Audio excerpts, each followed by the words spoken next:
పరిశుద్ధ లేఖనము ద్వారా జ్ఞాపకం చేసుకుందాము. ఈ సముఖమునకు చేరి వచ్చిన మీ అందరకు ఆదివార ఆరాధన మరణాత మరణాత. దేవుని యొక్క వాక్యం చదువుకుందాం. పరిశుద్ధ లేఖన భాగములో నుండి జ్ఞాని అయిన సొలొమోన్ మహాభక్తుడు రాసిన సామెతల గ్రంథం 9వ అధ్యాయం ప్రారంభము నుండి చదువుకున్నట్లయితే, జ్ఞానము నివాసం కట్టుకుని దానికి 7 స్తంభములు చెప్పుకొని ఉన్నది. పశువులను వధించి ద్రాక్షారసమును కలిపి ఉన్నది. భోజన పదార్థములను సిద్ధపరచి ఉన్నది. తన పడికత్తుల చేత జనులను పిలువనంపినది. పట్టణమందలి మెట్టల మీద అది నిలిచి జ్ఞానము లేనివాడా ఇక్కడికి రమ్మని ప్రకటించుచున్నది. తెలివి లేని వారితో అది ఇట్లనుచున్నది, వచ్చి నేను సిద్ధపరిచిన ఆహారమును భుజించుడి, నేను కలిపిన ద్రాక్షారసమును పానము చేయుడి, ఇక జ్ఞానము లేని వారై ఉండక బ్రతుకుడి. ఆమేన్. చిన్న ప్రార్థన చేసుకుందాం.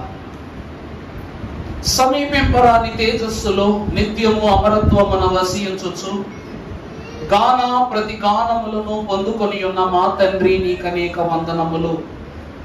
స్థల జ్ఞాని అయ్యున్న మీరు మా జ్ఞానమునకి ఏమాత్రం అందరు అయినను మీ జ్ఞానమును, మీ తలాంతులను అర్థము చేసుకొనగల అనేక పద్ధతులను మాకు నేర్పించిన దేవా, అందులో పాటల పద్ధతిని, వాక్య పద్ధతిని, ఆరాధనా పద్ధతిని, ఈ సమయమున వర్తమాన పద్ధతిలోనికి మేము చేరి నిన్ను పరిశుద్ధపరచుచుండగా నీ జ్ఞానామూల్య రహస్యములను మాకు అగుపరచి పరిపూర్ణ జ్ఞాన విధిలోనికి మమ్మల్ని నడిపించి మహిమపరచమని, మహిమ బోధకుడై మమ్మలను వాక్యములు ఐక్యము చేసి ఉంటూ ఉన్న యేసు నామమున మిక్కిలి వినయముగా బ్రతిమలాడి వేడుకొనుచున్న మా ప్రియ పరలోకపు తండ్రి, ఆమేన్.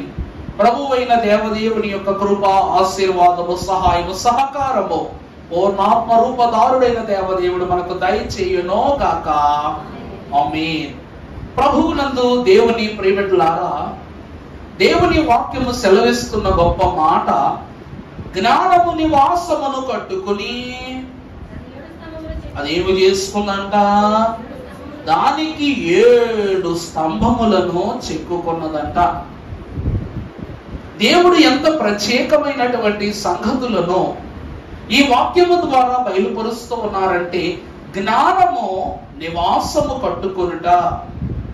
దేవుని ఇదే సామెతల గ్రంథములో పరిశుద్ధులకు సొలొమోను ఈ జ్ఞానము వధువు సంఘము లేక స్త్రీ యొక్క సొత్తు అనే మాటను కూడా వ్రాశాడు. అంటే జ్ఞానము గల స్త్రీ తన ఇల్లు తాను కట్టుకొనును అని వాక్యములో ఉన్నది. పరిశుద్ధులకు దేవుని ప్రియబిడ్డలారా, ఈ జ్ఞానమట అనగా ఈ జ్ఞానమని చెప్పబడినటువంటి స్త్రీ నివాసమును కట్టుకుని దానిలో 7 స్తంభాలను నిలువబెట్టుకున్నట్లుగా వాక్యము మనకు సెలవిస్తూ ఉంది. పరిశుద్ధులకు దేవుని ప్రియబిడ్డలారా, ఏంటి 7 స్తంభాలు? ఏమిటి 7 స్తంభాలు? పరిశుద్ధులకు దేవుని వాక్యం, అసలు జ్ఞానం అంటే ఏంటి? జ్ఞానము అనగా 7 స్తంభాలను నిలవబెట్టుకునే ధన్యతలో సంఘము, వధువు సంఘము నిలవబడి ఉన్నదంటే అది ఎటువంటి జ్ఞానమై ఉండవలనన్నదే ఈ పరిశుద్ధ లేఖన భాగము యొక్క ఉద్దేశము. పరిశుద్ధ గ్రంథములు మనము చూస్తే భక్తుడైన యాకోబు రాసిన పత్రికా పాఠము 3వ అధ్యాయం 17వ వచనము మనం ఒకసారి చదువుకున్నట్లయితే, అయితే పై నుండి వచ్చి ఉన్న జ్ఞానము మొట్టమొదట పవిత్రమైనది, తరువాత సమాధానకరమైనది, మృదువైనది, సులభముగా లోబడునది, కనికరముతోను మంచి ఫలములతోను నిండుకొనినది, పక్షపాతమైనను వేషధారణ అయినను లేనిది అయి ఉన్నది. దేవుని వాక్యము నందు దేవుని ప్రియ బిడ్డలారా, జ్ఞానము నివాసము కట్టుకుని 7 స్తంభాలను నిలువబెట్టుకున్న ఈ జ్ఞానము దేనికి సంబంధించినది? అసలు జ్ఞానం అనగా ఏమిటి అనగా దేవుని యొద్ద నుండి అనుగ్రహింపబడినదే జ్ఞానం. యేసుక్రీస్తు ప్రభు వారు వాక్యము యందలి పరిశుద్ధనీయముగా గొప్ప మాట చెప్తారట. సొలొమోను కంటే గొప్పవాడు ఎక్కడ ఉన్నాడని శాబాదేశపురాన్ని ఎప్పుడు సాక్ష్యం ఇచ్చిందో అప్పుడు సొలొమోను తనను తాను తగ్గించుకుంటూ దేవుని జ్ఞానమును గురించి ఒక మాట రాశాడు సామెతల గ్రంథంలో. జ్ఞానాధారము ఎవరట? నేనే అనగా ప్రభువే అన్నారన్నమాట. ఈ జ్ఞానమునకు మూలము ప్రభువే కనుక ఆ ప్రభువు మనకు అనుగ్రహించిన జ్ఞానము ఎటువంటి జ్ఞానం అంటే వాక్యములు ఏమన్నది? మొదటిగా ఇది పవిత్రమైనది. మొదటిది ఏంటంటిది? పవిత్రమైన జ్ఞానమట. రెండవది సమాధానకరమైన జ్ఞానమట. మూడవది మృదువైన జ్ఞానమట. నాలుగవది సులభముగా లోబడే జ్ఞానమట. ఐదవది కనికరము గల జ్ఞానమట. ఆరవది పక్షపాతము లేని జ్ఞానమట. ఏడవది వేషధారణ లేని జ్ఞానమట. ఇది దేవుని యొద్ద నుండి మానవునికి అనగా ఆయన బిడ్డలకు ప్రాప్తింపబడిన జ్ఞానము. ఈ 7 అంతస్తులు మనిషిలో ఉంటే సొలొమోను కంటే గొప్పవారే. ఎందుకు మహాగణురాలైన శాబాదేశపురాణి సొలొమోను కంటే గొప్పవాడు ఇక్కడ ఉన్నాడని ఆమె ఎందుకు చెప్పిందంటే 7 లక్షణాలు యేసు ప్రభువులో ఉన్నవి కనుక. యేసు ప్రభు కంటే తెలివైన వాళ్ళు చాలా మంది ఉన్నారనుకుంటారు, కానీ ప్రభువు చిత్తము, తండ్రి కార్యము ఆయన జరిగించేటప్పుడు జ్ఞానాధారమై ఉన్న తండ్రి ఇచ్చిన జ్ఞానమును ఎప్పుడు ప్రభు ఏం చేయలేదు, వృధాపరుచుకోలేదు. అందుకే తనకు కార్యము చేయగలిగే శక్తి ఉండి కూడా అమ్మా నా సమయం ఇంకా రాలేదు అని తల్లికి సంజయ్ చెప్పారు. అలాగే ఈ యొక్క మార్తా మరియలైన వాళ్ళందరూ మరణించినప్పుడు కూడా ప్రభువా ఒక్క 3 రోజుల ముందు వచ్చుంటే నా తమ్ముడు బ్రతికుండేవాడు. అప్పుడు ప్రభు అంటున్నారు, మార్తా నువ్వు ఇందుకు దుఃఖిస్తున్నావు? మనకి స్వస్థత ప్రార్థన దినమున అమ్మా నువ్వు సమాధానము గల దానివై లేచి వెళ్ళు, నీ బిడ్డ ఏం పొందింది? స్వస్థత పొందింది. నీకును ఈ బిడ్డకును కలిపి నేను ఏమేస్తున్నాను? స్వస్థతనిస్తున్నా. అంత మాత్రమే కాక పరిశుద్ధ వాక్యములో వెళితే అదే యాకోబు పత్రిక 15వ వచనములో చదువుకుంటే ఈ జ్ఞానము పైనుండి దిగి వచ్చినది కాక భూ సంబంధమైనదియు ప్రకృతి సంబంధమైనదియు దయ్యముల జ్ఞానము వంటిదియు అన్నది. ఎలా అనగా లెక్కెట్టుకోండి, మత్సరమును వివాదమును ఎక్కడుండునో అక్కడ అల్లరియు ప్రతి నీచ కార్యమునుండును. అయితే చాలు. ఏమండి, ఎప్పుడు మంచి కంటే చెడే బాగా పనిచేస్తా. వాక్యంలో కూడా చూసారా, మీకు తర్వాత వచనములో దేవుడిచ్చిన జ్ఞానం ఉంది, కానీ ముందు ఏ జ్ఞానం పనిచేసింది? ఇక్కడ సాతాను యొక్క జ్ఞానం పనిచేసింది. ఈ జ్ఞానం ఎటువంటి జ్ఞానం అని వాక్యం అంటుందంటే ఇది పైనుండి దిగి వచ్చినది కాక భూ సంబంధమైనది, ప్రకృతి సంబంధమైనది, దయ్యముల జ్ఞానము వంటిది అయ్యున్నది. ఇది మరొక జ్ఞానం. తర్వాత 3వ జ్ఞానం ఉందంట. తర్వాత వాక్యంలో కొంచెం ముందుకు వెళదాం. పరిశుద్ధ గ్రంథములో నుండి ఆదికాండం 3వ అధ్యాయము 6వ వచనము మనము చదువుకున్నట్లయితే స్త్రీ ఆ వృక్షమునకు కన్నులకు అందమైనదియు వివేకమిచ్చు రమ్యమైనది ఉండుట చూచినప్పుడు తిని దేవుని యందు ప్రియపెట్టులారా, ఇది 3వ జ్ఞానము. ఇది ఎవరో ఎక్కడి నుంచో అలవర్చినదో అమర్చినదో కాదు. ఇది మనంతట మనము కలిగించుకున్న నూతన క్రియ. పండును చూడగానే ఏమేమంటుందట? చూపునకు రమ్యమైనదియు అందమైనదియు రుచికరమైనదియు శుచికరమైనదియు వివేకమునిచ్చు. మనం ఏమనుకుంటున్నాం ఆ ఫలాల గురించి? ఇప్పుడు వాక్యములో మనము ముందుకు వెళుతున్నాము కనుక 7 స్తంభాల గురించి మనం తెలుసుకోవాలి. నీ గృహము, నీ నివాసము ఏ స్తంభముల కట్టబడవలనో దేవుని వాక్యం ఈ దినమున తెలియజేస్తుంది. కనుక పరిశుద్ధ లేఖన భాగంలో మనం ముందుకు వెళ్ళినట్లయితే పరిశుద్ధులకు దేవదేవుని వాక్యం సామెతల గ్రంథం 9వ చదువు మరలా. దానికి 7 స్తంభములు చెప్పుకొనెను. పశువులను వధించి ద్రాక్షారసము కలిపి ఉన్నది, భోజన పదార్థములను సిద్ధపరచి ఉన్నది, జనులను ఏం చేస్తూ ఉంది, పిలవనంపి ఉన్నది. ప్రభువునందు దేవుని ప్రియపెట్లరా, జ్ఞానము అనే పదములో యేసు అని పెట్టుకుని చదవండి ఒకసారి. యేసు నివాసము కట్టుకుని దానిని 7 స్తంభముల మీద చెప్పండి చెక్కుకొన్నారు. ఈ 7 స్తంభాలు ఎవరు అనగా వధువు సంఘమే.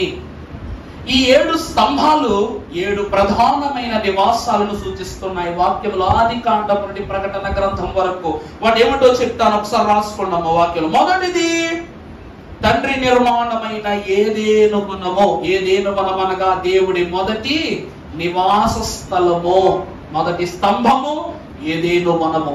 రెండవది మానవుని యొక్క శరీరము. నీ దేహము చెప్పండి దేవుని ఆలయమై ఉన్నది, అందువలన రెండవది దేవుడు నివాసమున స్థలము, మానవుని శరీరము. మూడవది నోవాహు ఓడ. మూడవ స్తంభం ఏంటమ్మా? నోవాహు ఓడ. నాలుగవదిగా చూసినట్లయితే ప్రత్యక్ష గుడారము. నాలుగవది ఏమిటి? ప్రత్యక్ష గుడారం. ఐదవది సొలొమోను దేవాలయము. ఆరవది క్రొత్త నిబంధన సంఘము. ఏడవది పరిశుద్ధుడకు ప్రభు పేరిట ఇదిగో నేను క్రొత్త ఆకాశమును క్రొత్త భూమిని నూతన నివాసమైన పరమ యెరూషలేము. 7 ప్రధానమైన నివాసాలు. మొదటిది ఏమిటి?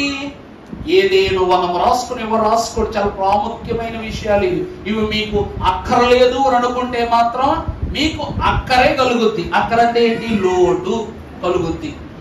కావాలి అనుకున్నారు అనుకోండి, కావలి కలుగుద్ది. కావాలంటే ఏంటి? కంచె.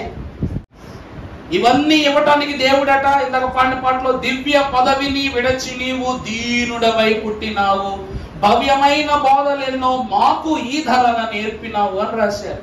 కారణం ఏంటంటే దేవుడే స్వయముగా, దేవుడే స్వయాంతరముగా మనకి క్రమాలను ఇచ్చాడు కాబట్టి. జాగ్రత్త రాసుకోండి. మొదటిది ఏదేను వనము. పెన్నులు లేకపోతే పెన్నులు ఎత్తా, పేపర్ అయినా ఎత్తా తీసుకోండి, రాసుకోండి. మళ్ళా చెప్పలేని వాక్యాలు మీకు. ఎవరు కావాలి పెన్నులు? అమ్మా ఆ పేపర్లోనే తీసిచ్చే. రెండవది మానవ శరీరము. మూడవది నోవాహు ఓడ. నాలుగవది ప్రత్యక్ష గుడారము. ఐదవది సొలొమోను మందిరము. ఆరవది క్రొత్త నిబంధన సంఘము. ఏడవది క్రొత్త ఆకాశము, క్రొత్త భూమి అనగా నూతన యెరూషలేము.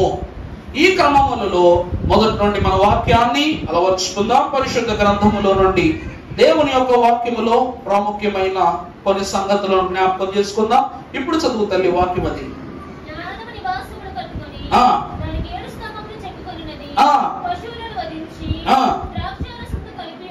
చాలండి. అమలాగా యేసు జ్ఞానమును నివాసము కొట్టుకుని 7 స్తంభములతో దాన్ని నిలవబెట్టుకుని ఆయన చేస్తున్న పని ఏమిటయ్యా అంటే విందుకు అనగా చెప్పమ్మా పశువులను వధించి ద్రాక్షరసమును కలిపి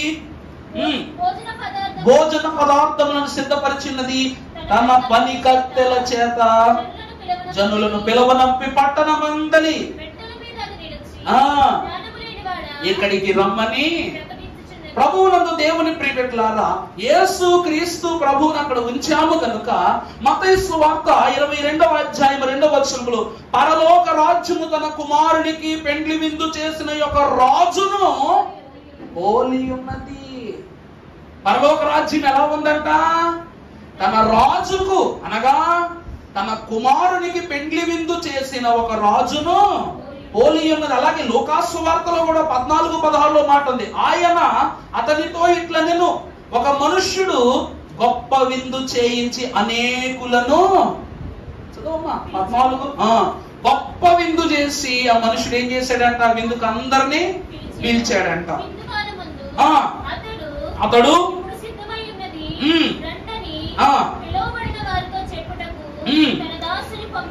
చాలండి. అమ్మలారా దేవుని ప్రియబిడ్డలారా, ఈ క్రమమంతా కూడాను మనము ఎక్కడ చూస్తాము అనగా ప్రత్యక్ష గుడారము యొక్క నిర్మాణమునకు ముందు వీరు రామశేషు నుండి సుకోతు వరకు సినాయి పర్వత శిఖరాగ్రము వరకు చేర్చబడు తరుణము వరకు పస్కా పశువులు వధించి వారు విందు ఆరగించిన క్రమాన్ని మనం వాక్యములో చూడవచ్చు.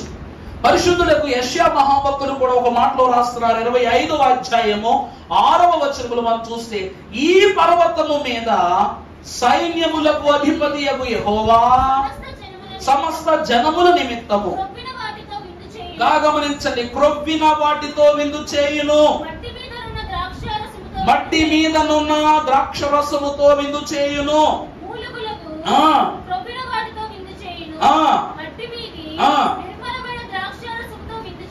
అంటే దేవుని ప్రియబిడ్డలారా, జ్ఞానము గల ద్రాక్షారసము అలాగే ఘనమైనటువంటి క్రొవ్విన మాంసముతో విందు చేయనటువంటి అంతస్తును ఇక్కడ యెషయా మహాభక్తుడు ప్రత్యేకముగా వాక్యము ద్వారా చూపిస్తూ ఉన్నారు.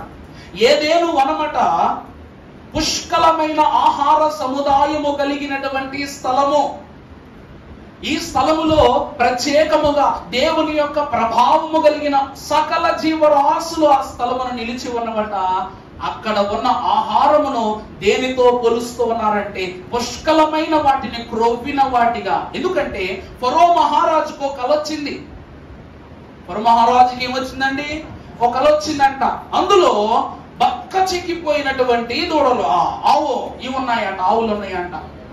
అలాగుననే మరో 7 క్రొవ్విన ఆవులు ఉన్నాయంట. ఈ యొక్క ఆవులలో ఒకదాన్ని ఒకటి ఏమైనా బలహీనమైన వాటిని ఏం చేసినాయి? బలమైనవి తినేసినాయి. అలాగుననే ఇతనికి వచ్చినటువంటి దర్శన ప్రకారం మనము గమనించినట్లయితే దేవుడు ఏదేను వనం అనేటువంటి పుష్కలమైనటువంటి ఆహార సముదాయము దీనికి క్రొవ్విన విందునకు గుర్తు. ప్రభు ఏమంటున్నారు? మీరు ఈ వృక్షములో ఏ ఫలమునైనా తినొచ్చు, మీరు యొక్క వనములో ఏ ఫలానైనా తినొచ్చు, ఒక్క ఈ ఫలములను తప్ప. ఈ ఫలములను మీరు తిన్ననాడు మీరేమవుదురు? నిశ్చయముగా, చెప్పండి, నిశ్చయముగా చచ్చెదరు. సాతానుడు కూడా అబద్ధం చెప్పాల, మనిషే. చెప్పాను కదా, మనిషి కన్నా హ్యూమన్ బీయింగ్ కూడా డిఫెక్ట్ ఏంటంటే అర్థం చేసుకోలేకపోవడం గుణం.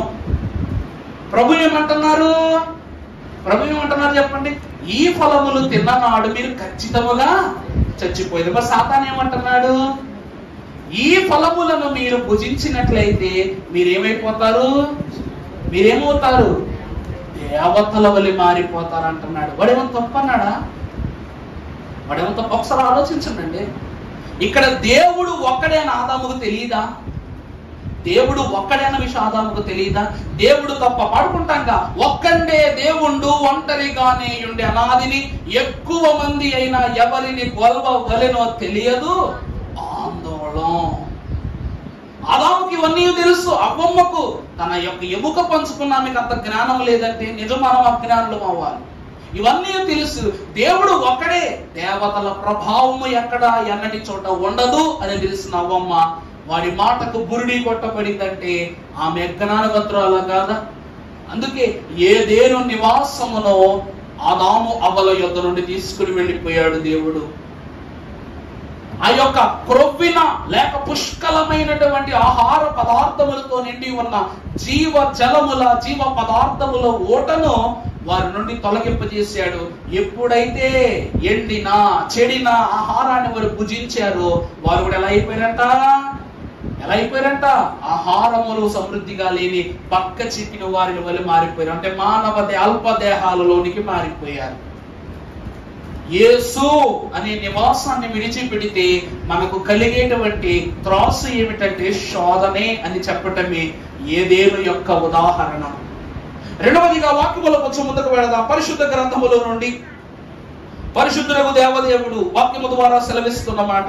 పరిశుద్ధ లేఖన భాగములో నుండి గరుడై ఉన్న దేవదేవుడు సామెతల గ్రంథము 9:2 చదువమ్మా. పశువులను వధించి ద్రాక్షారసమును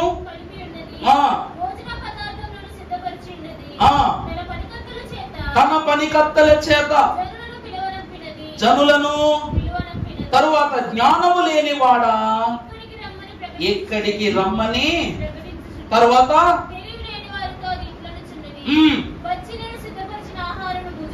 వచ్చి నేను సిద్ధపరచిన చాలు. దైవజనుని యొక్క ప్రియబిడ్డలారా, మొదటిగా ఏదేను వనం. ఏదేను వనములో ప్రభు ఏమంటున్నారు? జ్ఞానము నివాసము కట్టుకొన్నదన్నారు, అంతే కదా. ఇప్పుడు ఏదేను వనము గొప్పదా, అందులో ఉన్న జీవ వృక్షం గొప్పదా? మీకు ఇల్లు కావాలా, ప్రాణం కావాలని అడుగుతాను. ఏం కావాలి మీకు? ఏం కావాలి? ఏమంటే స్టాంప్ పేపర్ తెప్పించి లాస్ట్ నేను రాయించుకుంటాను. చెప్పనమ్మా, ఏం కావాలి? అప్పుడు మళ్ళాంటి ఏమంటే ప్రాణము లాంటి ఇల్లు కావాలంట. దేవుని వాక్యములు ప్రియబిడ్డలారా, ఏదేను వనము విలువ తెచ్చినది దేని వల్లంటే జీవవృక్షముల వలనే. జ్ఞానము నివాసము కట్టుకున్నదన్నారే, అక్కడ ఏదేను వనములో ఆదాము అవ్వలు గొప్పవాళ్ళు కాదు, జీవవృక్షమే గొప్పది. కారణం ఏమిటంటే జీవవృక్షము అనగా యేసుక్రీస్తు ప్రభువు. అది జీవమునకు జ్ఞానమునకు. ఇందాక చూసాంగా, ఈ ఫలములు వారు తినటం వలన దేవుడిచ్చిన పవిత్రమైన 7 లక్షణాలు ఉన్నాయిగా, ఇందాక చదివారుగా. 3:17 చదవండి ఆ లక్షణాలు ఏమిటో. యాకోబు 3:17. చాలండి. ఏదేను వనమును సృజించి సర్వ ఈవులను ప్రభు అక్కడ స్థాపన చేసి ఆకాశము నుండి ఆ యొక్క తోట మధ్యన దేవుడు ఏములిపించాడట? జీవ వృక్ష ఫలములను. ఈ వృక్షము ఎక్కడ నుండి వచ్చింది చెప్పండి? గట్టి చెప్పండి. పై నుండి వచ్చినది. దీనికి ఉన్న లక్షణాలు ఏమిటి ఇప్పుడు చదువమ్మా? ఇది పవిత్రమైనది. ఈ వృక్షం ఏమైనదండి?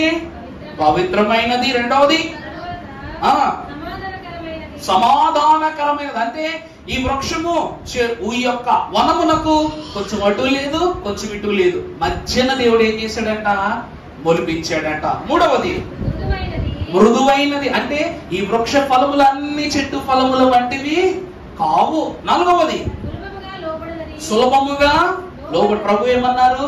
వీటికి ఎటువంటి ఆటంకం లేదు. ఆదామవ్వ మీరు వెళ్ళి ప్రశాంతంగా కూర్చోండి, ప్రశాంతంగా ఆహారం భుజించమని చెప్పారంట. ఐదవది కనికరముతోను మంచి ఫలములతోనూ నిండుకున్న వృక్షం. ఈ వృక్షమునకి ఏమి లేదు చెప్పండి? పక్షపాతం లేదు. ప్రభువు ఆదాము యొక్క కుమారుడే. అవమ్మా, నువ్వు ఆదాము నుండి తీయబడ్డావు కాబట్టి నువ్వు తినడానికి వీల్లేదు అని అంటుందా? లేదు. మూడవది వేషధారణ. దాని యొక్క అంతస్తు చిగురించటమే తప్ప, ఫలించటమే తప్ప, సగం ఇచ్చి సగం ఇవ్వకుండగా, సగం అందుకుని సగం అందకుండగా ఉంటుందండి ఆ వృక్షం. యేసుక్రీస్తు ప్రభు 7 లక్షణాలు పూత పోసుకుని మొట్టమొదట ప్రభు ఎలా ఉద్భవించారంట చెప్పండి? ఈరోజు సేవ్ ట్రీ సేవ్ లైఫ్ అని ఎందుకంటారు తెలుసా? వృక్షము యొక్క విశిష్టత ఆదికాండంలోనే ప్రారంభమైంది కాబట్టి.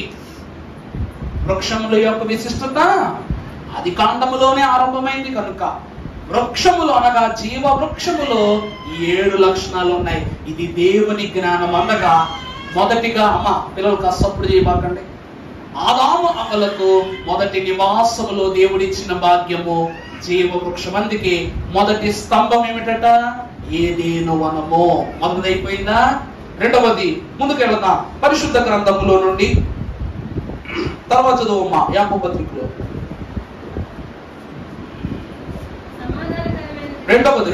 రెండవ స్తంభం ఏంటి? మానవ శరీరము. ఇప్పుడు ఇవన్నీ కలిగించిన తరువాత మనుష్యులను కలిగించునకు ముందు ప్రతి ఒక్కదానికి జతలను ఏర్పాటు చేశాడు దేవుడు. సింహానికి జంట ఉంది, కుందేలుకు జంట ఉంది, గొర్రెకు జంట ఉంది, అన్నిటికీ జంట ఉన్నాయి. కానీ దేవుడు మాత్రం తన పోలిక చొప్పున ఆదాముకు నిర్మించాడు. కాబట్టి ఆదామట స్వయ నిర్మాణకుడు కాదు. ఈరోజు మనిషి అని చెప్పాలంటే వాడికి ఖచ్చితంగా బొడ్డు ఉండాలా. నాభి సూత్రం అంటారు దీన్ని.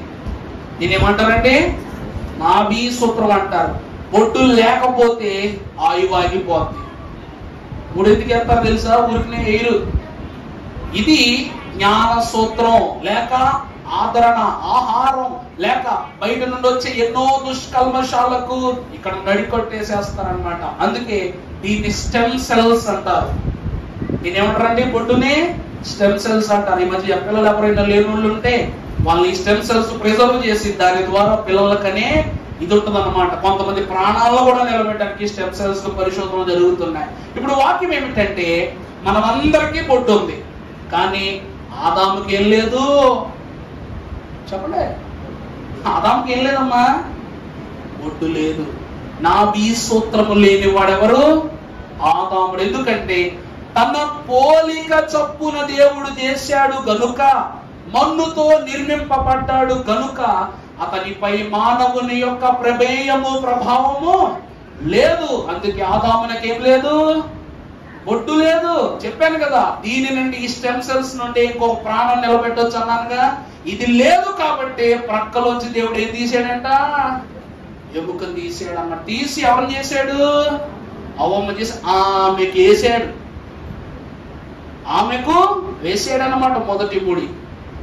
అప్పటి నుండి వంశావళులన్నీ కూడా ఈ యొక్క ముడి మీదే ముందుకు కొనసాగుతూ ఉన్నాయి.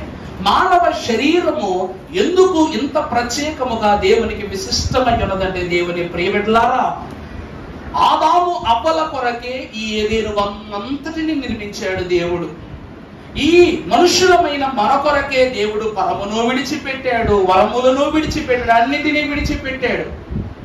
దైవజనులు దేవదాసయ్య గారు అన్నారు, ప్రభువా మానవుని హృదయము మెడనాగులు నివసించు పుట్ట అన్నారంట. దైవజనులు ఏమన్నారండి? మానవుని హృదయం ఏమిటంట?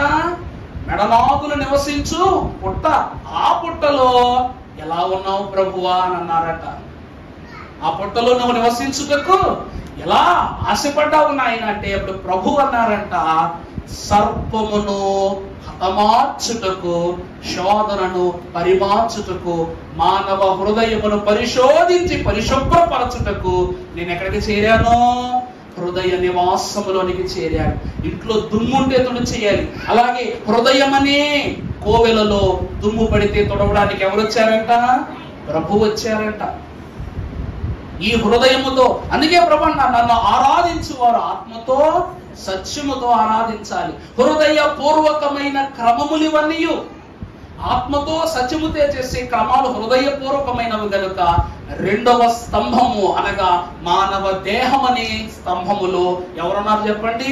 ప్రభువు అనే జ్ఞానాధారము నేనే. ఉదాహరణకు సొలొమోను మహాభక్తుడు గొలియాతు యుద్ధములు అంటాడు, నాలో ఉన్నవాడు ఈ లోకములో ఉన్న వారందరికంటే. చూసారా ఎంత గొప్ప మాట అది? అందుకే ప్రభువా నా నోటికి నోరుగా, నా మాటకు బాటగా, నా యొక్క జీవపు ఓటగా ఉండు నాయన అన్నారు. దేవుడు అంటూ ఉన్నారు, దేవుని వాక్యం అంటూ ఉంది, తనను ఆశ్రయించి పరిశుద్ధముగా దేవునిలో సాగిన వారి యొక్క కడుపులో ఏమూరుతాయి చెప్పండి? జీవ జలముల నదులు ఉబుకుతాయంట, పారతాయంట. అంటే దేవుడు నిన్ను జీవ జలముతో తృప్తిపరుస్తున్నాడంటే, ప్రభువు నీలో లేకుండా ఈ అద్భుతాలను ఎలా చేస్తాం చెప్పండి? పేతురు అంటాడు, నా యొక్క వెండి బంగారములు లేవు గాని నాకు కలిగింది నీకు ఇస్తున్నా. నా దగ్గర ఏముంది? యేసు నామము తప్ప ఇంకేమీ. మానవుని దేహము ప్రభు యొక్క సొత్తు. అర్థమైందండి? మాటతో కలిగించిన దేనినైనా ప్రభు విడిచిపెడతాడు గాని తన పోలికగా తన చేతి నిర్మాణాన్ని దేవుడు విడిచిపెట్టడు. అందుకే మానవ దేహము అనగా మనిషి అనేటువంటి ఇంటిని ఆదాము రూపంలో కట్టాడు. ఈ రోజు ఇన్ని ఇళ్ళు తయారైనవి అన్నమాట. ప్రతి ఇంట్లోనూ ఎవరుంటారు? ప్రభు అంటారు. ఒక్కసారి నేను ప్రార్థన చెప్తాను, ఈ ప్రార్థన నేను చేసుకుంటానన్న వాళ్ళు చెయ్యొద్దండి. ఎక్కడ ఇద్దరు ముగ్గురు కూడిన నామమును ప్రార్థించుదురో వారి మధ్యన ఉంటానని సెలవిచ్చిన దేవా అని ఎంతమంది ప్రార్థన చేస్తారండి? ఎక్కడ ఇద్దరు ముగ్గురు కూడటం అంటే ఏంటి? ఓ 10, 20, 30 అనొచ్చుగా. ఇద్దరు ముగ్గురు కూడుకునే స్థలం ఏముందండి? ఇల్లే. ఇద్దరు ముగ్గురు కూడుకునే స్థలం ఏంటి చెప్పండి? ఇల్లే. నువ్వు, నీ భర్త, నీ బిడ్డలో 3, 4 అంతేగా. ఈ కూడుకున్న స్థలములో ఎవరుండాలట? వారి మధ్యన నువ్వు ఉంటానని సెలవిచ్చావంటే ప్రభువు నీ ఇంట్లో, నీ వంట్లో, నీ పనిలో, నీ పరిమితులు అన్నిటిలోనూ ప్రభు ఉన్నారు కనుక నువ్వు ద్వితీయ నివాసము ప్రభువునకు. మూడవదిగా పరిశుద్ధుడు మూడవ స్తంభము నోవాహు ఓడ. ఈ నోవాహు ఓడ యొక్క ప్రత్యేకత ఎన్నో మాటలు మీకు చెప్పాను. గత వారం కూడా పౌరాన్ని గురించి చెప్తూ పరమగీత గ్రంథము 3వ అధ్యాయము ప్రారంభంలో ఒక మాట ఉంటుంది, చూడమ్మా. 2వ అధ్యాయం ప్రారంభమ్మా. నేను షారోను పొలములో పూయు పుష్పము వంటి దానను, లోయలో పుట్టు పద్మము వంటి దానను, వల్లి పద్మము కనబడునట్లు దేవుడు స్వయముగా తాను సెలవిస్తున్న మాట. బలు రక్కసి చెట్ల మధ్యలో వల్లి పద్మము కనబడునట్లు నా ప్రియురాలు నాకు కనబడుతూ ఉన్నది. అంటే నోవాహును గురించి ఆది కాండములో పరిశుద్ధుడు ప్రభు అంటారు, ఈ భూమంతటిలోనూ నువ్వు నీతిమంతునిగా నువ్వు తప్ప నాకు ఇంకెవ్వరు కనబడలేదు. అందుకే నోవాహు నువ్వు ఓడ తయారు చేయి, నివాసాన్ని తయారు చేయి. దేవుని యందు ప్రియబిడ్డలారా, ఎంత గొప్ప మాట చూసారా? బలురక్కసి చెట్ల మధ్యలో వల్లి పద్మము కనబడినట్లుగా నోవాహు మహాభక్తుడు లోకమంతటిలో నోవాహు వంటి నీతిమంతుడు తప్ప నాకు ఇంకెవరునూ నీతిగా కనబడలేదు కనుక అతని కొరకు ప్రభువు నా ప్రియురాలు కనబడుచున్నది అన్నారు. నోవాహు అయినా కూడా ఎవరు చెప్పండి మనకి? వధువు సంఘ వాస్తవ్యుడే కదా. నోవాహును సూచిస్తూ దేవుడు వాడ నిర్మాణం చేయమన్నాడు. ఈ వాడ కట్టినప్పుడు అంట మీకు అప్పట్లో చెప్పా, తలపులు తలుపులని వాక్యం చెప్పాను మీకు. ఆ వాక్యములో దేవుడు ఏదేను వనమంతా కట్టాడు. ఎవరి కోసం? మన కోసం. ఆదామవలమైన మన తన పితరుల కోసం ఏదేను వనమంతా కట్టి ఆ తాళాలన్నీ తీసుకెళ్లి వాళ్ళ చేతిలో పెట్టాడు. కానీ వాళ్ళు ఏం చేశారు? తప్పుడు మార్గంలోనికి వెళ్ళిపోయి దేవుని యొక్క నివాసం నుండి బయటకు వెళ్ళిపోయారు. దేవుని నివాసం నుంచి గెంటేశాడు. కానీ నోవాహు వాడ నోవాహే కట్టుకున్నాడు. నోవాహు మొత్తం అంతా కట్టుకుని తాళాలు మాత్రం ఎవరి చేతిలో పెట్టాడంట? దేవుని చేతిలో పెట్టాడు. ఇది 3వ అంతస్తు. ఇల్లు అలకగానే పండగ కాదంటారు కదండి. ఇల్లు కట్టేస్తే సరిపోద్దా? ఎన్నో విషయాలు బిగించుకోవాలి, ఎన్నో సంగతులను సమకూర్చుకోవాలి. అలాగునని నోవాహట సృష్టంతటిలోనూ ఎవరు తాకలేని, ఎవరు చేరలేని గొప్ప నివాసాన్ని కట్టాడు. అది ఓడ. ఆ ఓడ యొక్క ద్వారము, బంధనము ఎవరికి ఇచ్చేసాడు చెప్పండి? ప్రభువుకి ఇచ్చేసాడు. ఎందుకు నోవాహు మహాభక్తులు ఎంత ప్రత్యేకముగా వాక్యములో సంబోధిస్తున్నారంటే, నోవాహు వంటి నావను మరొకరు ఈ రోజు వరకు తయారు చేయలేకపోయారు. కాబట్టి ఆ నోవ ఎంత బలమైనది, ఎంత పటిష్టమైనట్టే అరారాతు పర్వతం దగ్గర ఇంకా మచ్చ అలాగే ఉందన్నమాట. ఆ ఓడ ఆగిన మచ్చ అలాగే ఉందట. దేవుడి క్రియలు చూడండి, అంటే ఎంత బలమైన నివాసాన్ని దేవుడు కట్టించాడు చూడండి. ప్రభు ఏమన్నాడు? నోవాహు ఈ కలపవాడు, నోవాహు ఈ కీలు పోయి ఇక్కడ పోయి అక్కడ పెట్టు, ఇక్కడ దర్వాజా 3 అంతస్తులు కట్టాడు. ఊరినే కట్టం కదా. మీరందరూ వాస్తనగానే అమ్మో ఏంటి హిందువుల మధ్యలోకి వెళ్ళిపోతున్నాం, అన్యుల్లోకి వెళ్ళిపోతున్నాం అనుకుంటారు. కానీ వాస్తు వాక్యంలో కూడా ఉంది. వాస్తు వాక్యంలో కూడా ఉంది. 3 అరలు కట్టమన్నాడు. ఓడను ఎలా కట్టమన్నాడండి? 3 అంతస్తుల్లో కట్టమన్నాడు. తండ్రి కుమార పరిశుద్ధాత్మ పేరిట ఈ యొక్క దర్వాజాలు గాని ప్రతి ఒక్కదాన్ని ఒక్కొక్క అంతస్తు ద్వారా జాగ్రత్త పరచమన్నాడు దేవుడు. ఈ చోట నీకు ఇడిగి పెట్టు, ఈ చోటనే తలుపు పెట్టు, ఈ ఓడ ఎంతెత్తే ఉండాలని అన్ని పద్ధతి ప్రకారం చేయించుకున్నాడు దేవుడు. సొలొమోను మందిరాన్ని నోటికొచ్చినట్టు చేతికొచ్చినట్టు కట్టించలేదు.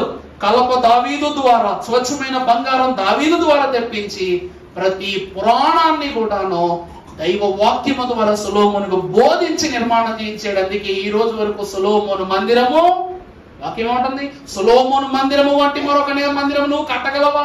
మోషే వంటి గుడారము నువ్వు వెయ్యగలవా అని వాక్యం అంటుంది. అందుకే నోవాహు వాడ వంటి మరొక వాడ ఇప్పటి వరకు నిర్మాణం జరగల. అది దేవుడు నివాసమున్న స్థలము. ఆ కుటుంబము 2-3గా వారు కూడుకున్న కుటుంబము మధ్యలో ఎవరున్నారంట? ఆ 40 రోజులు ఎవరున్నారు చెప్పండి? దేవుడు ఉన్నాడు. మోషే కోటాలు ఎందుకు జరిగించుకుంటాం తెలుసా అండి?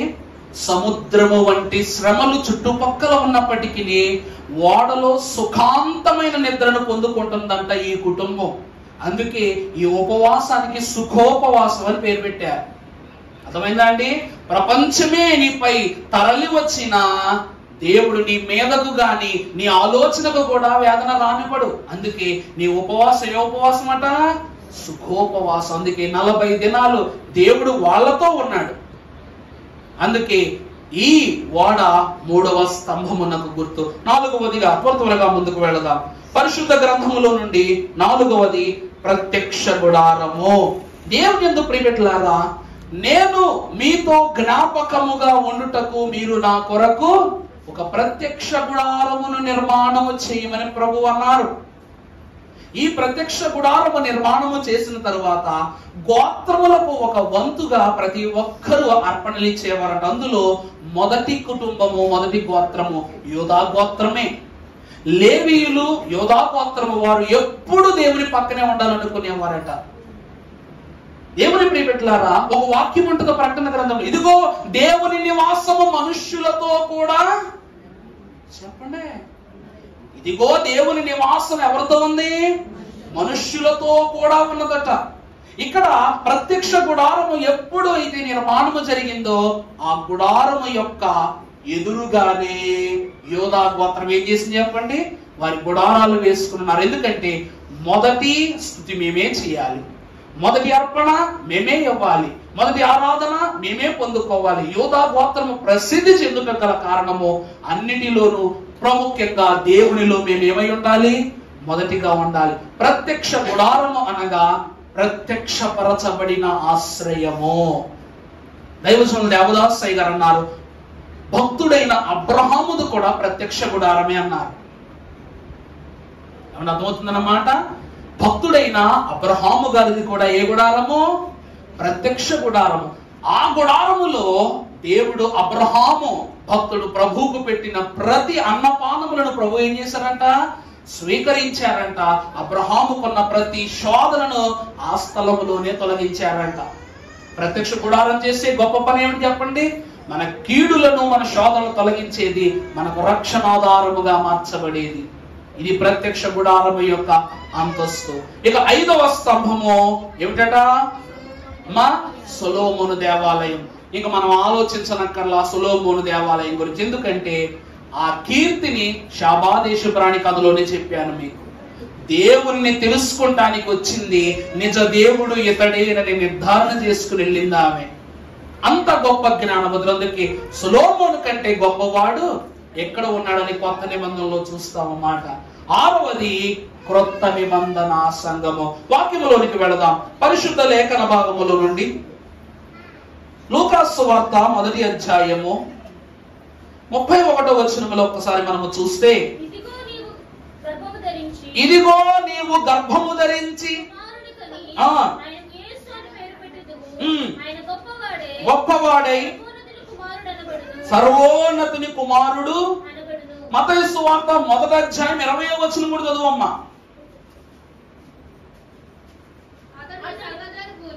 అమ్మా, అతడు ఈ సంగతులను గూర్చి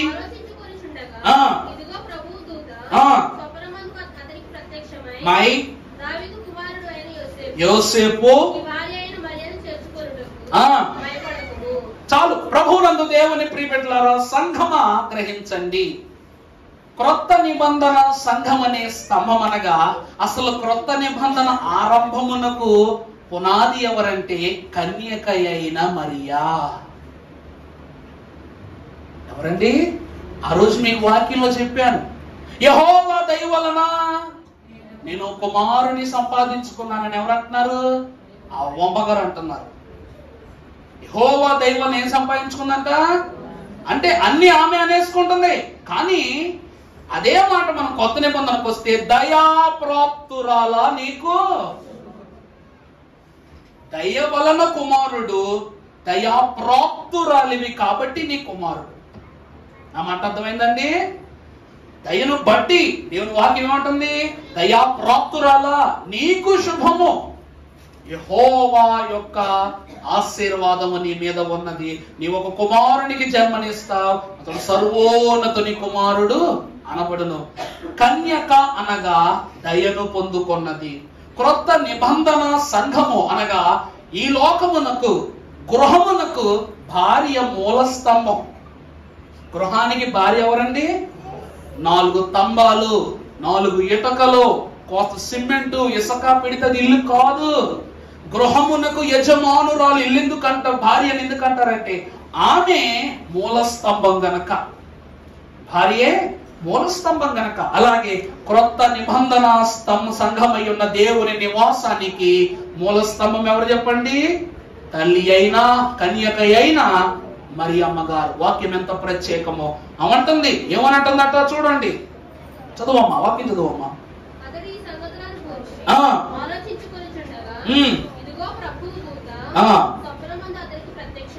స్వప్నమందు అతనికి ప్రత్యక్షమై నీ భార్య అయిన మరియను నువ్వు చేర్చుకొనుటకు భయపడవద్దు. కారణం ఏమిటంటే దేవుని ప్రియమిట్లారా, ఆమె ఎవరనగా కలంకము లేనిది, శుద్ధి గలది, సమృద్ధి గలది.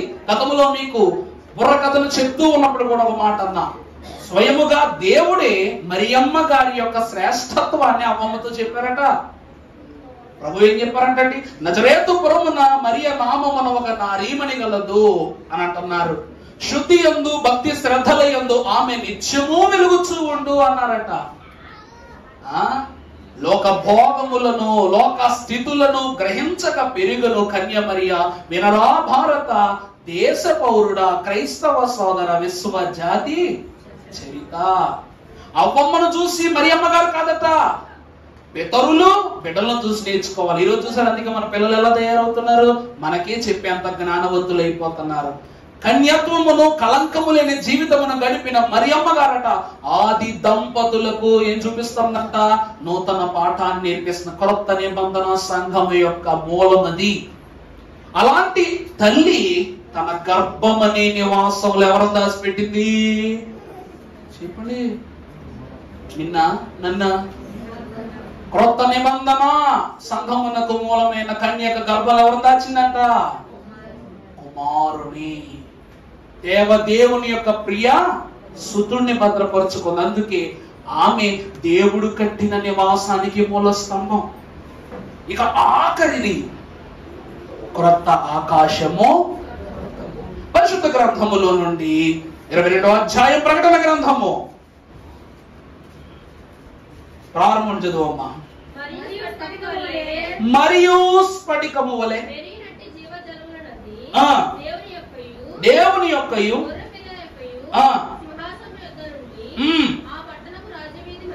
ఆ పట్టణపు రాజ్య వీధి మధ్యను.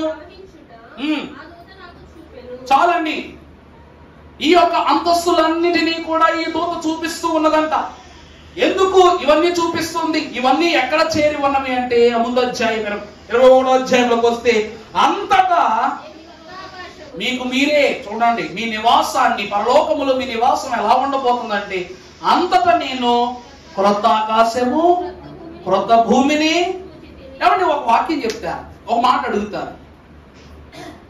కన్నీళ్ళే లేని లోకములోనికి మిమ్మల్ని ఇప్పుడే తీసుకెళ్తానంటే ఎంతమంది వస్తారు? కన్నీళ్ళే లేని లోకానికి తీసుకెళ్తానంటే అసలు నీకు బాధ రాదు, శోధనలు ఉండవు, అలాంటి లోకానికి తీసుకెళ్తానంటే ఎంతమంది వస్తారు? ఏమంటే మీరు కన్ఫ్యూజన్ లో చేతులు ఎత్తరా, కన్ఫ్యూజ్ చేయడానికి చేతులు ఎత్తరా? నా మాట అర్థం అవుతుందా? మీకు కన్నీళ్లు పుట్టని, అసలు మీకు బాధే కలిగిన లోకాన్ని తీసుకెళ్తానంటే ఎంతమంది వస్తారా అన్నా? కొంతమంది ఏంటో బంగారు తల్లులు. రెండవది చూద్దాం వాక్యం ఏముందో, మీరు వస్తారో రాడు నాకు తెలియదు కానీ, ఇదిగో నేను క్రొత్త ఆకాశమును క్రొత్త భూమిని చూచి తిని.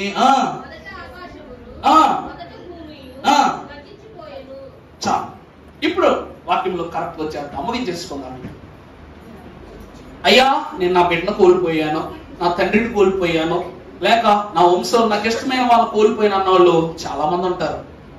వీళ్ళందరి గురించి ఒకసారైనా మనసులో అనుకోండి. ఎవరే అబ్బాయి, ప్రార్థనలో అనుకోండి, మమ్మల్ని విడిచిపెట్టి వెళ్ళిపోయావు, ఎందుకురా మాకు కన్నీళ్ళు పీల్చావు, ఎందుకురా మమ్మల్ని శోధన పెట్టావు, ఎందుకురా మమ్మల్ని బాధ పెట్టావు అని వాడిని అడిగితే వాడు ఏమని సమాధానం చెప్తాడో తెలుసా? ఇక్కడ ఈ వేటిని చూశానో అక్కడ నేను వాటిని చూడట్లేదు. ఇక్కడ నేను వేటినైతే చూశానో అక్కడ నాకు అవేం కాల కనపడలా. ఉదాహరణకి క్రొత్త ఆకాశము క్రొత్త భూమి. ఈ భూమి ఈ ఆకాశం అక్కడ ఉండదు, అక్కడ క్రొత్త భూమి ఉంటుందట, క్రొత్త ఆకాశం. అందుకు వెళ్ళిపోయారట. తర్వాత ఏంటమ్మా, మొదటి ఆకాశము మొదట భూమియు అక్కడ ఉండదు, గతించిపోయిందంట. తర్వాత చాలు. రెండవది ఏమిటంటే సముద్రం ఆ దేశంలో లేదు. అసలు నీళ్ళు ఎందుకు మనిషికి? నీళ్ళు ఎందుకు మనకు చెప్పండి? నీళ్ళు ఎందుకమ్మా? స్నానం చేయటానిక, మొక్కలు కొట్టడానిక, పంటకు పెట్టడానిక? దేనికి? దప్పిక. దేనికండి? దప్పిక, దాహం తీర్చుకోవటానికి. పరలోకములో దాహమే వేయదు, ఇక సముద్రం ఏముంటది? పరలోకంలో దాహమే వేయదు, ఇక సముద్రం ఎందుకు ఉంటది? అక్కడ ఏమి లేదంట, సముద్రం అక్కడ లేదు. అంటే నీకు దాహము కలగని దేశంలోనికి నువ్వు వెళ్ళిపోతున్నావు, లోకానికి నువ్వు వెళ్ళిపోతున్నావు. మూడవది చూద్దాం, చదువుమ్మా. మరియు నేను నూతనమైన యెరూషలేము అను ఆ పరిశుద్ధ పట్టణము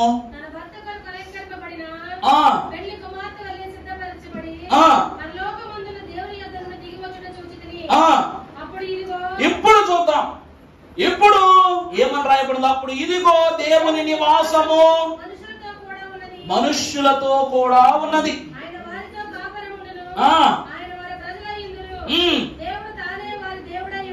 వారికి తోడైయుండును. దేవుని యందు ప్రియబిడ్డలారా, ఆ ఆకాశములో, ఆ క్రొత్త భూమిలో, దప్పికే లేని దేశములో నీతో ఉండబోయేది నీ ప్రభువు. నీవు నివాసం ఉండబోయేది ప్రభువుతో. నీతో కాపురం అంటాడు దేవుడు. ఇక ఈ లోకములో తల్లి, తండ్రి, భార్య, బిడ్డ ఎవ్వరూ కూడా నీ మనసులోనికి రారు. సొలొమోను మహాభక్తుడు జన్మించడానికి ముందు కుమారులను కోల్పోయినటువంటి దావీదు అంటాడు భార్యతో, ఇదిగో ఈ తండ్రి ప్రేమ కన్నా, ఈ తల్లి ప్రేమ కన్నా ఆ తండ్రి ప్రేమకే నీ బిడ్డ ఏమైపోయాడు? రుచింపబడ్డాడు, వెళ్ళిపోయాడు. నువ్వైనా నేనైనా కూడా ఆ తండ్రి మాట వినే వెళ్ళిపోవాలి తప్ప ఈ లోకములో ఏది కూడా మనల్ని ఏం చేయలేదు, ఆకర్షించలేదు. అంత గొప్ప దేశం అది, అంత గొప్ప నివాస స్థలం అది. నా తండ్రి ఎంత అనేక నివాసములు గలవు. నువ్వు దేనికోసము వాదులాడనక్కర్లేదు, వేదములు పడనక్కర్లేదు, శోధన పడనక్కర్లేదు. అంత గొప్ప నివాసం నా తండ్రి నీకు ఇస్తున్నాడు. అక్కడ దప్పికొండదు, ఆకలి ఉండదు. నువ్వు మెడ మీద వేసుకుని మురిసిపోయే బంగారం నీ కాళ్ళ కిందకు వచ్చేస్తుంది. నీ శరీరము మీద ఉన్న వస్త్రాలు మాసిపోవు, నీ శరీరమునకు దుమ్మంటదు, నీ దేహము మాసిపోదు. మరి ఇంత గొప్ప దేశములో ఇన్ని సౌకర్యాలను వదులుకుని ఎవరండి వస్తారు? మనం పిలిస్తే ఈ లోకానికి మన బిడ్డలు తిరిగా. ఇప్పుడు మన చంద్రబాబు నాయుడు గారు వచ్చారండి, జగనన్న గారు కాలనీ ఇచ్చారు. అదే కాలనీలో డూప్లెక్స్ ఇల్లు కట్టిస్తాను వేరే కాలనీలో. ఎంతమందికి కావాలంటే ఏం చేస్తారా? ఏం చేస్తారు? సెంటున్నర భూమి ఇచ్చాడు ఆయన. ఈయన వచ్చి 3 సెంట్లు ఇస్తానంటాడు. సెంటున్నర కావాలా, 3 సెంట్లు కావాలా? మీకు 3 సెంట్లు కావాలి. సింగిల్ ప్లెక్స్ కావాలా, డూప్లెక్స్ కావాలా? డూప్లెక్సే కావాలి. అంటే మనం ఏం చేస్తాం? బెటర్మెంట్ కి వెళ్ళిపోతాం. కానీ ప్రభు బెటర్మెంట్ ఎవరు నీకు? ఇది కాకపోతే అది, అది కాకపోతే ఇది. ఇంకా ఎవ్వడూ నిన్ను ఆకర్షించలేడు ఆయన చూపించిన విషయానికి. ఆయన ఇచ్చేటువంటి వస్తువులను ఇంకా ఎవరు డామినేట్ చేయలేరు. అంత గొప్ప విషయం దేవుని యందు ప్రియబిడ్డలారా. అంత గొప్ప నివాసం. జ్ఞానం ఏం కట్టిందంట పరలోకంలో? ప్రభు ఏమంటున్నారు తెలుసా? నా తండ్రి ఇంట అనేక నివాసాలు గల, ఒకవేళ లేకపోతే నేను మీకు చోటు స్థలము సిద్ధపరచుటకు నేను వెళ్ళుచున్నాను. ప్రభువు ఏం చేశారంట? చెప్పాను కదా, జ్ఞానము నివాసము కట్టి ఉన్నది, 7 స్తంభముల మీద కట్టి ఉన్నది. చివరి స్తంభముగా ప్రభువు అయి ఉన్న జ్ఞానము పరలోకానికి వెళ్ళి మన కోసం ఏం సిద్ధపరుస్తానన్నారు? చోటు స్థలము. అర్థమైందండి 7 స్తంభాల యొక్క అంతస్తు? ఇందులో 7 ప్రభువు ఉన్నారు. 7 విషయాల్లోనే ఎవరున్నారు చెప్పండి? ప్రభువు ఉన్నారు. కానీ ప్రభువుతో మనం ఉన్నామా లేదా? ఏదేను వనములో ఆదామవలు ఉన్నారు, మనమేమి? రెండవదిగా శరీరములో ఆదాము యొక్క దేహములో ప్రభు ఉన్నారు, మరి మన దేహములోను. మూడవది ప్రత్యక్ష గుడారములో ప్రభు ఉన్నారు. ప్రత్యక్షముగా దేవునికి గుడారం వేసుకుని కూర్చున్నాం. మరి మన మనసులో నోవాహు ఓడలో ఆ కుటుంబము దగ్గర దేవుడు ఉన్నాడు. మరి నీ కుటుంబములో నీ ఇల్లు వాడే కదా, నీ ఇల్లు వాడే కదండి, నేను రక్షించే కోటేగా. మరి అందులో ప్రభు ఉన్నారా? 5వదిగా సొలొమోను మందిరం. ఇది మందిరమే, ఇది మందిరమే. మరి ఈ మందిరములో ప్రభు ఉన్నారు, ప్రభు ప్రమేయం ఉంది. నువ్వున్నావా? ఒక వారం ఫుల్గా, ఒక వారం హెల్తీగా. విచిత్రం ఏంటి చెప్పనా, మీ బిడ్డలు చాలా గొప్పవాళ్ళు, చాలా గొప్పవాళ్ళు. ప్యాంట్ లేకపోతే షార్ట్ మీదైనా వచ్చేస్తున్నారు పిల్లలు సండే స్కూల్కి. ఓ పావు గంట అటు ఆలస్యమైన పిల్లలు ఏం చేస్తున్నారంట, పరిపూర్ణంగా వచ్చేస్తున్నారు. కారణం ఏంటో తెలుసా? మేము దేవునిలో ఉంటే ఏమవుతామో వాళ్ళకి తెలిసిపోయింది కాబట్టి. నేను దేవునిలోనికి వెళితే ఏమి సంపాదించుకోవచ్చు పిల్లలకు తెలిసిపోయింది కాబట్టి వాళ్ళు వచ్చేస్తున్నారు. ఇందాక ఎల్లుండ మోసే కొట్టాలంటే అంటే 40 రోజులు ప్రార్థన జరుగుతాయనయా, మళ్ళా స్తుతులు చెప్పొచ్చా, మళ్ళా పాటలు పాడొచ్చా, మైక్ నాది. పిల్లల దగ్గరేరండి, పిల్లల దగ్గర చూడండి, మైక్ ఎవరిది? దేవుని పాట పాడుతున్న హక్కు, స్తుతి చెప్పటం హక్కు, వాక్యం చదవటం హక్కు, నా దేవుడు నా హక్కు. ఖచ్చితంగా చెప్తున్నా, మీ బిడ్డలందరి మనసులోనూ ప్రభువే ఉన్నాడు. దేవునికి మహిమ కలుగును గాక. బిడ్డల్లో ఉండి సరిపోదు, మీలో కూడా ఉండాలి. అది దీపము నూనె ఒత్తి ఉంటే సరిపోదు, వెలిగించుటకి ఏం కావాలి? అగ్గి కావాలా? ఆ దీపాన్ని మీరు వెలిగించే వారిగా ఉండండి. మీ బిడ్డలు వెలుగుతూనే ఉంటారు. వారు ఆరిపోకుండా మీరు కాపాడండి, బిడ్డలు ఎప్పుడు వెలుగుతూనే ఉంటారు. అంత గొప్ప 7 అంతస్తులు 7 నివాసాలు కలిగిన జ్ఞానము అనే నివాసము మనుష్యులతో ఉన్నది. ఒక విషయం చెప్పనండి, ఈ 7 స్తంభాల్లోనూ అందరూ ఉన్నారు, మనం కూడా ఉన్నాం. ఏదేంలో ఆదామవ్వలు ఉన్నటువంటి మనలో ఉండటం కాదా? చెప్పండి. ప్రత్యక్ష గుడారం దగ్గర మోషే ఇశ్రాయేలీలు ఉండడం అంటే మనం ఉండటం కాదా? ప్రతి చోట ప్రభువు ఉన్నారు, మనం ఉన్నాం. కానీ రానున్న దినములలో 6 నివాసాలలో మనం ఉన్నాం. ఆఖరి నివాసమైన క్రొత్త ఆకాశములో, క్రొత్త భూమిలో కూడా మనము ప్రభువుతో ఉండే ధన్యత దేవుడు రానయ్యున్న మోషే కూటముల ద్వారా సుఖ ఉపవాస ధ్యాన ప్రభావముపై కుమ్మరింపజేసి దీవించును గాక. పరిశుద్ధుడా, యోగ్యులము అని నిర్ధారణ చేసిన దేవానికి స్తోత్రము. నీ ప్రేమకు యోగ్యులము, నీ పవిత్రతకు యోగ్యులము, నీ పరిశుద్ధతకు యోగ్యులము, నీ ఆత్మకు నీ తత్వమునకు మేము యోగ్యులమని నిర్ధారణ చేసింది దేవా స్తోత్రం. తండ్రి, లోకములో ఉన్న ఏ ఎన్నిక మాకొద్దు ప్రభువా, నీ ఎన్నిక, నీ ఎంపిక మాకు కావాలి. నీ కృప ద్వారా దినము సాన పెట్టబడుతున్నటువంటి అస్త్రములుగా మేము తయారవుతున్నాం తండ్రి. దైవ వాక్యం అమ్మిన మేము బలవంతుడమైన నీ చేతిలో బాణములుగా పనిచేసి అపవాది యత్నములు లయపరచి పరిశుద్ధ సాన్నిధ్యములోనికి నడిపింపబడినట్లుగా 7 స్తంభములతో కట్టబడినటువంటి పరిశుద్ధ నివాసమునకు మేమందరము తండ్రి చేర్చబడి మా ప్రతి గృహములను ప్రభువా నీవు నివాస స్థానముగా ఉండి, మూల స్తంభముగా ఉండి మమ్మెల్లరూ పరిశుద్ధపరచుమని దీవించు మహిమ పొందుమని యేసు నామమున వేడుకొనుచున్నాము తండ్రి. ఆమేన్. పరిశుద్ధులకు దేవుడు, దీన పక్షముగా మనలను నడిపించిన దేవుడు, ధన్యుల పక్షముగా మనలను రానున్న రాకడలో చేర్చుకుని దీవించును గాక. ఆమేన్. మరణాత.